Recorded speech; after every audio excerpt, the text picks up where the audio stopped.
Selamat siang Bu, nama saya Windy Domuria Kartika Sipayung dari kelas 12 MIPA 1. Pada siang hari ini saya akan presentasikan materi Bahasa Indonesia bab 3 yang berjudul buku fiksi dan non-fiksi.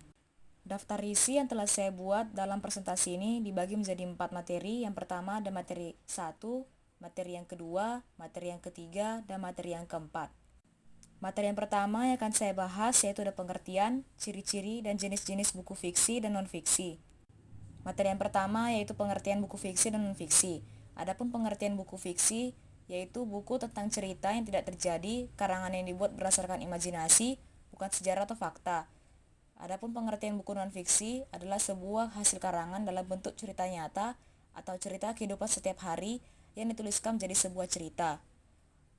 Dan juga saya menambahkan di sini unsur buku fiksi dan non-fiksi. Yang pertama adalah unsur buku fiksi yang terdiri dari cover buku, rincian subbab buku, judul subbab, tokoh dan penokohan, tema cerita, bahasa yang digunakan, dan penyajian alur cerita.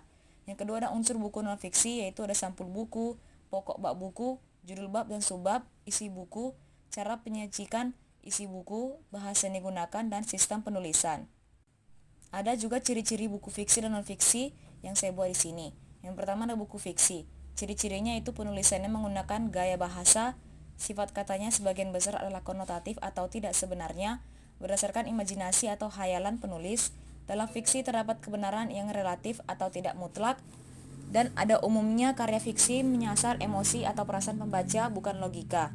Yang kedua ada unsur buku, ciri-ciri buku non-fiksi yaitu ditulis menggunakan bahasa formal, menggunakan metode penulisan denotatif atau sebenarnya, berisi fakta, berbentuk tulisan ilmiah populer, dan menyajikan temuan baru atau penyempurnaan yang sudah ada. Yang ketiga ada jenis-jenis buku fiksi dan non-fiksi. Kalau buku fiksi ada drama, puisi, novel, cerpen, hikayat, dan lain sebagainya. Yang kedua ada buku non-fiksi yaitu ada karya ilmiah populer, autobiografi, biografi, buku pelajaran, dan sebagainya. Di sini saya juga menyajikan pengertian buku fiksi dan non-fiksi berdasarkan para ahli. Yang pertama ada Tani Ahmad yang mengatakan bahwa fiksi adalah suatu cerita naratif yang timbul dari imajinasi pengarang serta tidak mempedulikan fakta sejarah. Yang kedua ada Geert Varner yang mengatakan bahwa non-fiksi adalah klasifikasi untuk setiap karya informatif yang pengarangnya dengan itikat baik bertanggung jawab atas kebenaran atau akurasi informasi yang ditulisnya. Materi yang kedua yang akan saya bahas yaitu struktur dan unsur kebahasaan buku fiksi dan non-fiksi.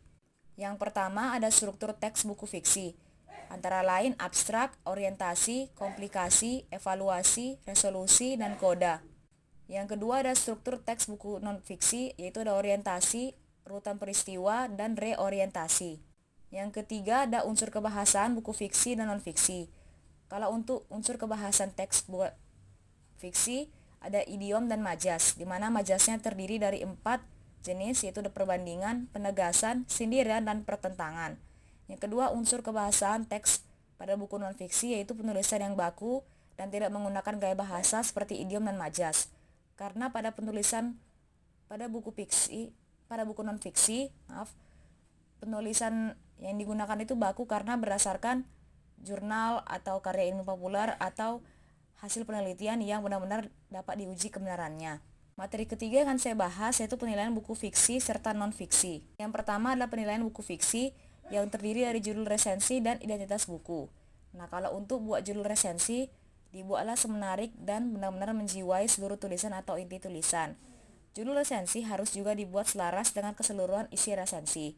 Yang kedua ada identitas buku yang terdiri dari judul buku, pengarang, penerbit, tahun terbit, tebal buku, harga buku, dan foto sampul yang bersifat opsional.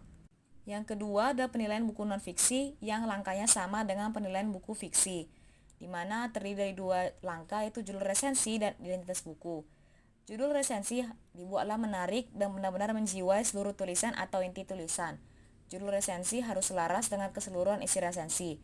Adapun identitas buku yang juga sama seperti buku fiksi yaitu judul buku, pengarang, penerbit, tahun terbit, tebal buku, harga buku, dan foto sampul yang juga bersifat opsional.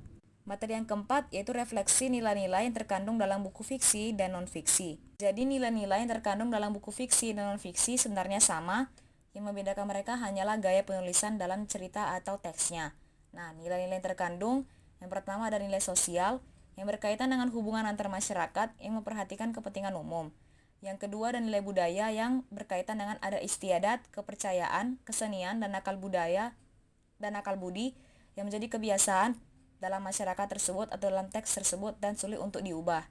Yang ketiga ada nilai ekonomi yang berkaitan dengan pemanfaatan asas-asas produksi, distribusi, konsumsi, dan kekayaan. Dan yang keempat ada nilai filsafat yang berkaitan dengan hakikat, sebab, dan asal, dan hukum sesuatu. Adapun nilai-nilai yang terkandung dalam buku fiksi dan non-fiksi yang tidak saya tuliskan di sini yaitu nilai pendidikan dan nilai politik. Baik Bu, sekian dari presentasi saya. Apabila ada kesalahan dalam perkataan atau penyampaian materi dan gaya bahasa saya mohon dimaafkan.